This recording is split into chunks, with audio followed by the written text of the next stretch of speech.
So 2026 is kicked off with big news out of China, which is now going to allow yield on its central bank digital currency. Is it actually? To understand what's going on, I asked Rich Turrin, a Shanghai-based writer, commentator, author of the book Cashless, to walk me through what these steps mean and what we need to look for. I'm James DiBiasio, and this is the JDB Report.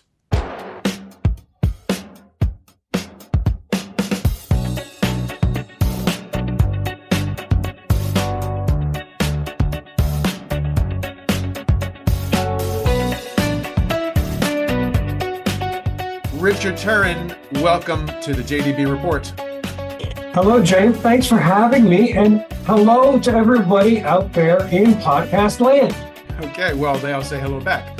I'm glad to have you on. I recently did a piece on China's central bank digital currency, e-RMB or e-yuan, because of the moves that they're making this year. They've thrown out a lot more features and functionality, and the whole thing seems to be really taking off. So you're author of Cashless. You are based in Shanghai, and you've been there a long time. So you are one of the, I think, people who I can say knows what's going on when it comes to the China CBDC project. So let's get into it. Rich, in January this year, the People's Bank of China announced that there would be a yield on the ECNY. Uh, what does this mean? I mean, it's quite simple to say, okay, this is something to help boost adoption, I suppose, although it's already been growing pretty fast. Is this a move about adoption, or is this about something else? Uh, Adoption for whom is the question. And first of all, I'd like to congratulate you and thank you because many pose the changes in the digital yuan to being interest bearing to be a sign of failure.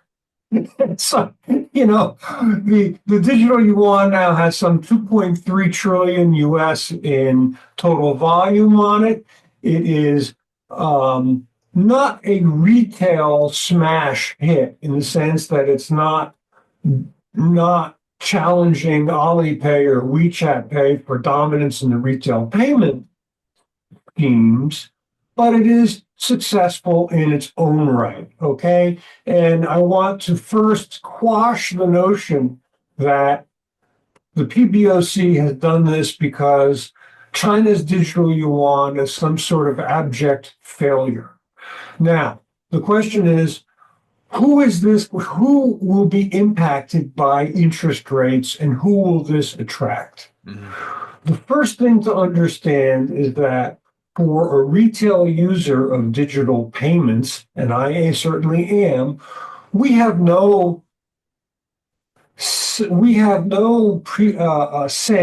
have to get interest on our holdings. Okay, so we have WeChat Pay, we have Alipay, both of which have essentially holding accounts for balances that you may accumulate on those platforms, and neither one of them has any interest on it. All right. The next thing you have to understand is that ICBC, my personal bank, is paying me 0.05% interest rate right now. So the concept that having a central bank digital currency that pays interest is suddenly going to attract a vast new number of retail users is not fully accurate. But we have to ask ourselves what's going on in the background. And right now, the People's Bank of China set up an international group to promote the use of digital yuan internationally. Mm-hmm. All right. And one has to look at banks in particular who may be doing larger notional transactions with international trade. So you have low interest rate, low payment volume for retail, okay, that 0.05% doesn't make much of a difference. But when you start to get into a few million RMB, that interest makes a big difference for, say, trade payments, trade loans. So I think that the move to give interest is more tilted toward commercial wholesale use versus the actual retail user. Okay, before we get into that, I just want to go back and ask why is this not interesting to retail holders? If you're getting 0.5% on your ICBC deposit account, what would you be able to get if ICBC was going to offer you a yield-bearing e-RMB? The e-RMB yield bearing is tied into the banks. Therefore, it will give you the probable. I cannot say specifically because we haven't seen it, but it is likely that it will give you the same yield that a um, current Bank account gives would you now. give you. Okay. And it would be incomprehensible to think that it would be more because this would suck deposits out of the banking system, which neither the People's Bank nor the banks actually want. So that's the upper threshold that we're likely to see. Walk me through how this works with the commercial banks. What is their role in issuing these? Uh, who decides how much to issue? Is that something that is it like a quota system? Is it just on their own commercial decision making? How do they determine whether or not to issue? And then is there a separate accounting method? Because obviously these are not the same necessarily as bank created money. Yes. So the interesting thing is that what the is the mechanism for how the People's Bank of China is achieving interest. So the People's Bank itself has not taken the digital yuan and added an interest rate component somehow into the mechanism of the original ECNY. What they've done is they've allowed the banks to go in and treat ECNY as an interest bearing uh, quantity. But rather than using PBOC issued uh, uh, digital yuan to pay interest, the bank is actually going to issue a tokenized deposit, which is, for all intents and purposes, built on the ECNY technical framework, but it will be issued by the bank. So just imagine, if you will, there will be two kinds of digital yuan. One, a central bank, normal, quote, normal central bank digital currency issued by the People's Bank. And as interest is accrued, this interest is paid by banks in what is essentially a compatible coin, but that coin is actually backed by the interest of the bank. One is central bank backed, the other is actual issuing bank backed. Okay, so So you now ledger, have this. right? Mhm. It's a commercial bank's ledger for these yield-bearing tokens, not Yes, central bank's ledger directly. correct. And that's why, as you said, there will be two separate states of accounting. So the central bank will have to monitor, of course, as it always does, the central bank digital currency that it issues, and it will also have an accounting for the essentially deposit tokens issued by banks that are issued on ECNY framework. What can banks do with those deposits? Can they use them for their normal uh, transformation and lending activities? Yes, and then look, this is the big change.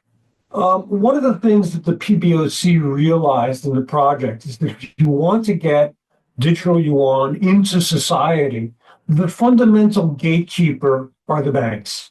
Mhm. So the way the digital yuan is structured right now, it is essentially a cash equivalent, Right. which means that for banks, they can't pull it onto their books and enjoy the benefits of fractional banking on it. So it's very expensive for them, for example, to say, do a loan in digital yuan.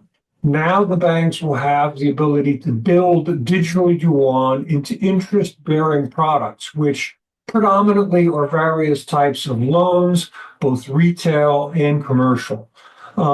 So it frees them and allows them to use more digital yuan in real use cases in society, and that's banks' fundamental role in society is to create money through interest. Are we, or am I, mistaken to actually think of this as a CBDC? I mean, I wrote about it as China CBDC now allows yield. I see that written elsewhere. But what's the difference between this versus, say, in an American context, for example, if JP Morgan or Citibank were to issue deposit tokens, it's just tokens representing a deposit in, it's still commercial bank money. It's not central bank money. Yeah, and that's a really great question because it was very clear with digital yuan 1.0 that it was issued by the central bank. It was a central bank digital currency. Now we still call it a CBDC, but realistically, your wallet may hold tokens that represent central bank backed currency, and we'll have tokens that represent currency backed by ICBC, Bank of China, Agricultural Bank of China. So, yes, it's going to be this mix of deposit tokens from banks and actual central bank issued tokens. So, it's a new hybrid. You want to call it digital cash? That works. It's rather generic. Is it true? Most people are still going to call it a central bank digital currency. That works. But the reality is we are on new territory. And look, this is the interesting thing. The People's Bank of China has more time running a central bank digital currency than anyone else. They are evolving. And some people look at this as shocking because it breaks what we consider the model for central bank digital currency. I look at it as a tremendous advance in promoting the use of digital currency by banks in the real economy. So I think China is again leading and showing the world what the eventual future of central bank digital currencies will be. Is this, if I'm a stablecoin issuer, or if I'm thinking about integrating stablecoins into my payments or my lending businesses, um, is this going to just create a barrier? I have to do a very separate way to do China business, which I guess is not really that new. Or will these things have ways that they can communicate and interoperate? When you say communicate and interoperate, you mean stable coins with the digital yuan. I just want to be Yes. clear. Yes. Sorry. Yes. Correct. Okay. So the answer to that is we don't know yet. No one knows yet. Okay. First thing is that clearly the People's Bank of China is promoting its digital yuan in international use cases. They have a new office in Shanghai whose job is to do just that. And you can look at this payment of interest as furthering internationalization because it will allow the digital yuan to have a bigger role in trade finance and other trade related issues. Now, what happens when and if? And I am a good example. I came out with a strong statement that the People's Bank of China would allow the issuance of an offshore digital yuan stablecoin about 4 or 5 months ago. And since then, the Central PBOC has shut that idea down. But I don't think that they are in a permanent state of no with that. I think that they're waiting to see exactly how to make it work. Would the central bank digital yuan be interoperable with an offshore only stablecoin? Not likely. I don't think that they would want that type of short circuiting going on, because there's probably some very smart person somewhere will figure out nefarious things to do with it. So I don't think that that's likely. I think that when and if China issues a an offshore yuan stablecoin, I think that they will keep that in one very specific set of payment rails, and I think that they will keep the digital yuan separate. Look, clearly their goal is to promote the digital yuan, which they've worked so hard on and which they feel is a superior instrument to a privately issued stablecoin. There have been ample quotes from PBOC officials on this. And so I think that their end goal is, in as much as they do large trade payments with foreign countries, they're going to pull all that into digital yuan and wouldn't be a stable coin. What has to happen? You mentioned that this international operations center in Shanghai under the Digital Currency Research Institute of the People's Bank, and you talked about the opportunity for yield. I guess yield starts to make a difference in these transactions only because of the scale. Much larger transactions, therefore, a 0.5% or 0.3% yield does begin to add up. What else has to happen for that to become something that foreigners will then want to use the renminbi? Is there a role for people to start using the renminbi like they might use the dollar, which is, say, not necessarily with a Chinese counterparty? Um, is this something that could become bigger than just the program itself as officially mandated out of Beijing and Shanghai?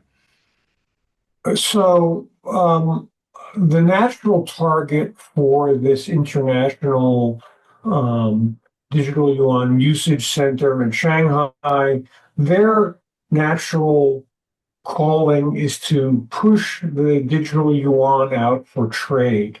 And for those who are of the opinion that, oh, well, who wants to use yuan in any form? The statistic came out this year that 52% of China's trade with the world now is actually in yuan. So there's already been a tremendous revaluation from dollar into yuan with trade with China.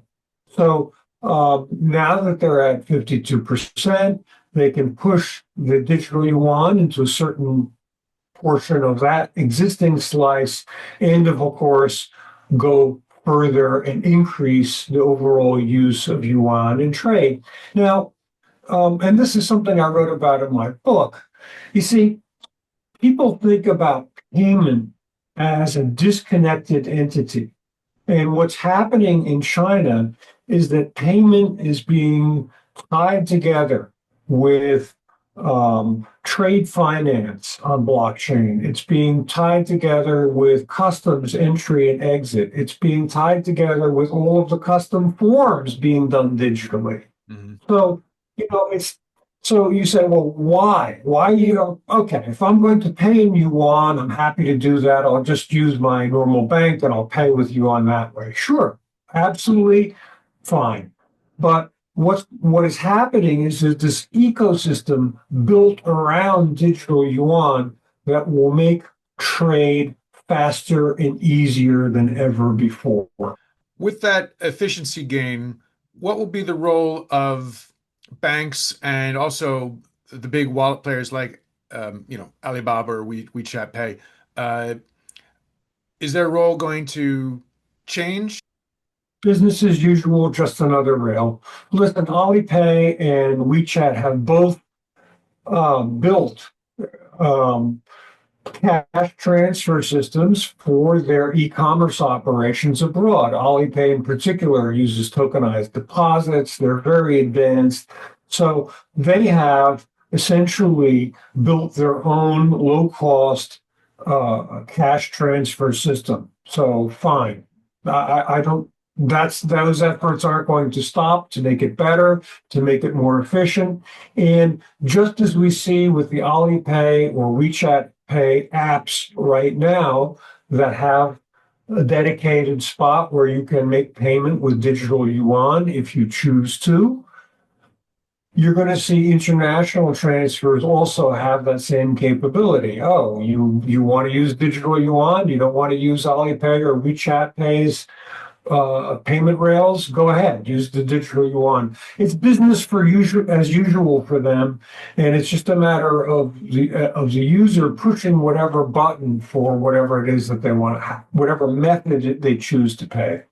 The other thing that's happened recently with the CBDC in China is the carbon initiative that's being piloted in Shanghai, I believe.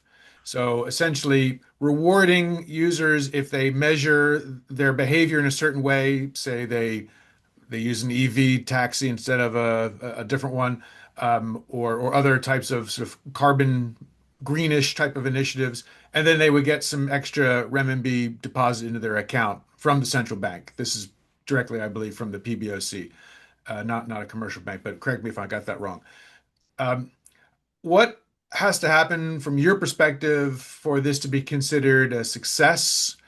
And what does it mean for the ability to provide social behavior nudges or rewards or other things using state-backed money? So that's a very interesting question, and it goes to the very root of many Westerners' complaints about central bank digital currency, which is that the government will use it for to promote or to dissuade certain people actions that certain people may take with their money. Okay, so here, look, generally for green benefits, and this is, the ones that I saw were taking the train, taking the bus, taking mass transit. You could get some sort of small reimbursement for that.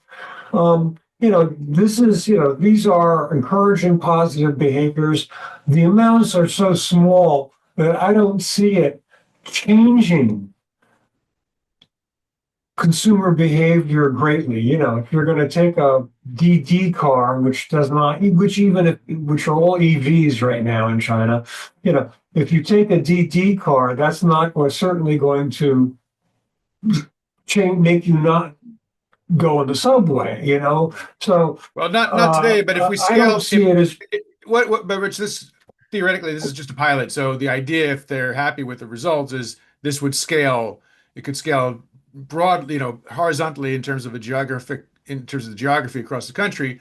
It could also then scale in terms of other types of behaviors or services, and they could always dial up or dial down the rewards or the lack thereof.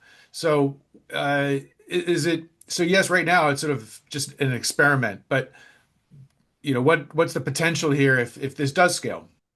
the answer is if it scales, you could potentially add additional services to this. That's all I got. I mean, we really don't know where this is going.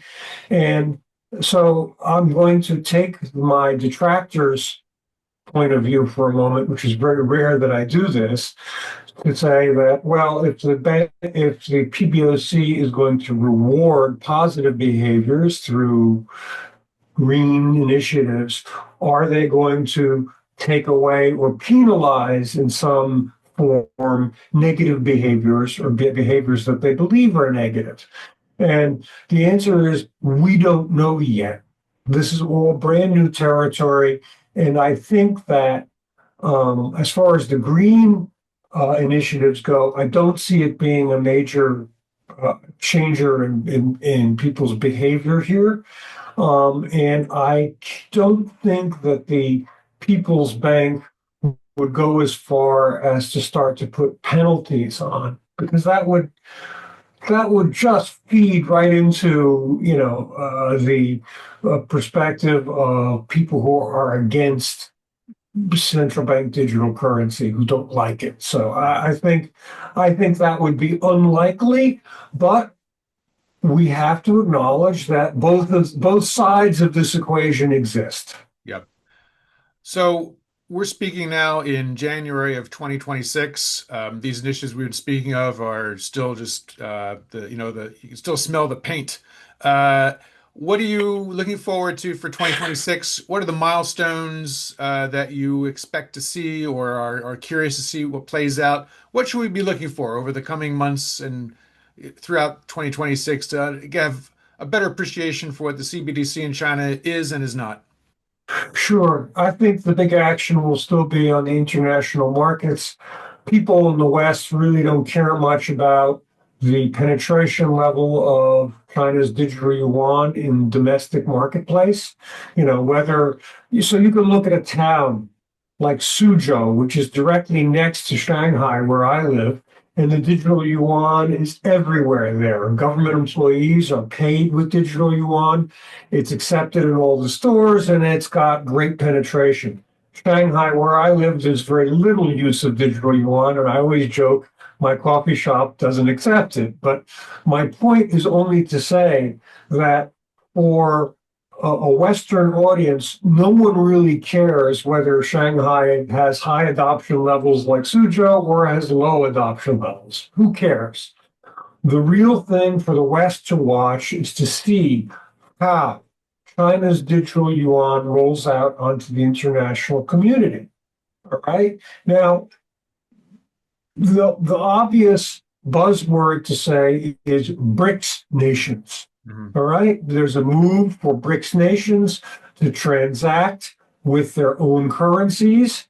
And I'll say this as a public service announcement, not with a BRICS currency. Right. And I say that because it's reported in all the crypto press, a BRICS currency.